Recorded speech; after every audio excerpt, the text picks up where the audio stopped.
प्यारे बच्चों नमस्कार।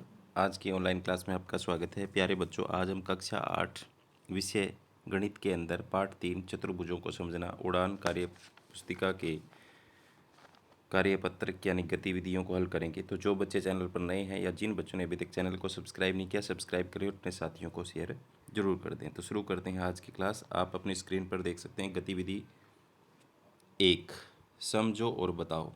ये यहाँ पर आपके सामने चित्र हैं और इनको देखना है और आपको बताना है। तो प्यारे बच्चों, यहाँ पर आप देख सकते हो, पहले में एक जो रेखा है उसके दोनों बिंदु हैं वो निश्चित हैं। तो दोनों बिंदु जिसके निश्चित हो जाते हैं, पता लग जाते हैं, वो रेखाखंड हो जाता है।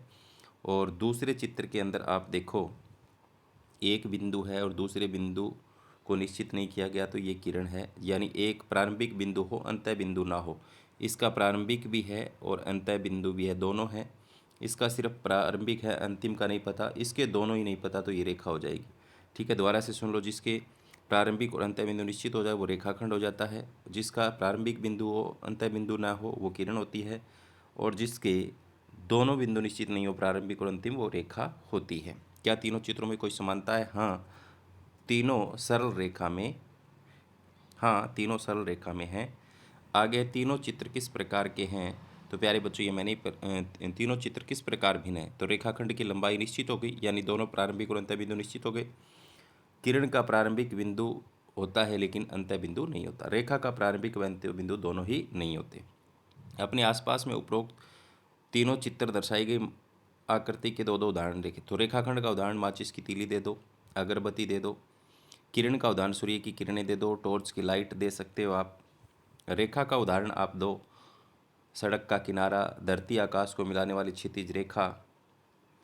गतिविधि 2, समझो और बताओ। अपने आसपास त्रिविमीय आकृति का एक उदाहरण बताइए। त्रिविमीय आकृति वो होती है प्यारे बच्चों जिसकी लंबाई, चौड़ाई, ऊंचाई यानी 3 विमाएँ हो।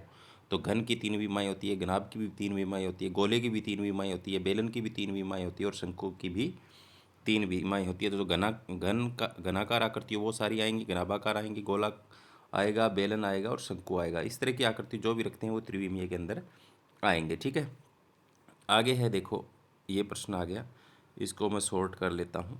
यहाँ पर निम्नलिखित का मिलान कीजिए। आपके लिए पहला मिलान किया गया है। तो एक मिलान तो किया गया है इन्होंने, जैसे ये आकार द्विविमीय का है, ये वर्ग बनेगा। तो मैंने दूसरा देखो आप, शंकु, ये वाला त्रिविमीय है, शंकु है, तो ये शंकु की सीध में यहाँ पर चला जाएगा। ठीक है, इसके बाद में तीसरा जो है वो त्रिविमीय है और क्या है, बेलन है, तो बेलन की सीध में यहाँ चला गया। इसके बाद में चौथा जो है वृत्त है, ये द्विविमीय ही होगा, सॉरी त्रिभुज है, ये द्विविमीय ही होगा और ये त्रिभुज में आएगा। ठीक है, इसके बाद में घन है, ये त्रिविमीय है और घन की सीध में चला जाएगा, ये घन घन की सीध में ही है।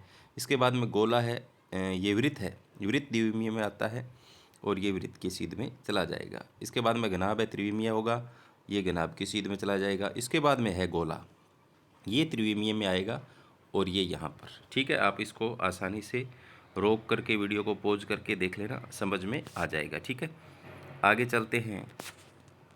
अपने आसपास निम्नलिखित के उदाहरण दे। 2 रेखाओं को बनाकर दिखाना है आपको। तो एक ये रेखा और ये रेखा। ठीक है, ये इधर दोनों तरफ बढ़ती रहनी चाहिए। ठीक है, ये रेखाओं के उदाहरण हैं।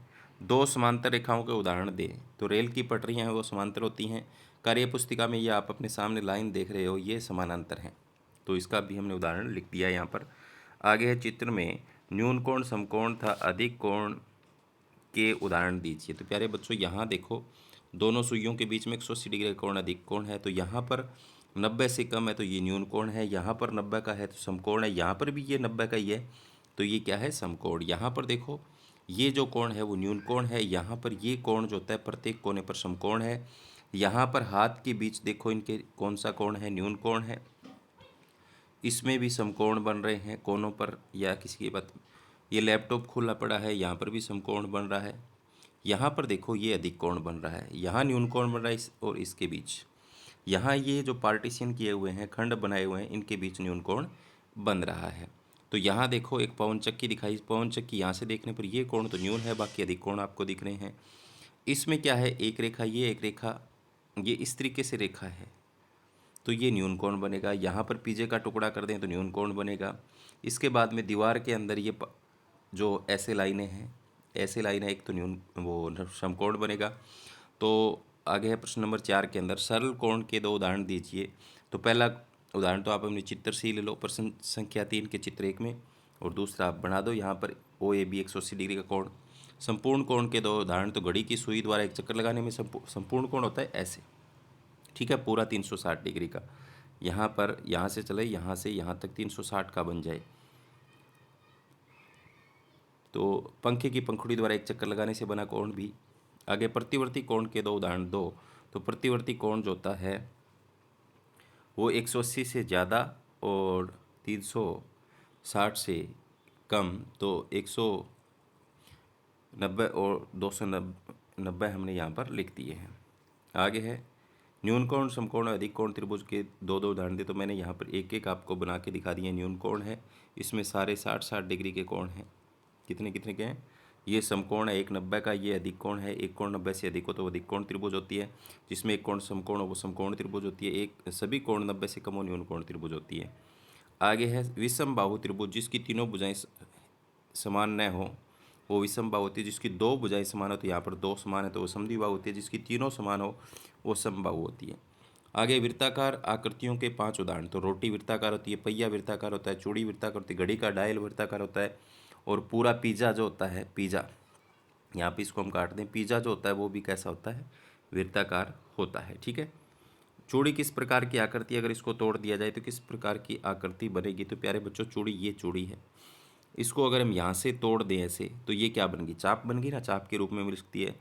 छोटा सा टुकड़ा, अगर छोटा सा टुकड़ा यहाँ से टूटे इतना सा, तो बिंदु जैसा मिल सकता है। आधा टूट जाए यहाँ से तो अर्धवृत्त मिल सकता है। तो ये था पाठ 3 चतुर्भुजों को समझना, जो आज हमने किया। उम्मीद करता हूँ कि आपको समझ में आया होगा। धन्यवाद।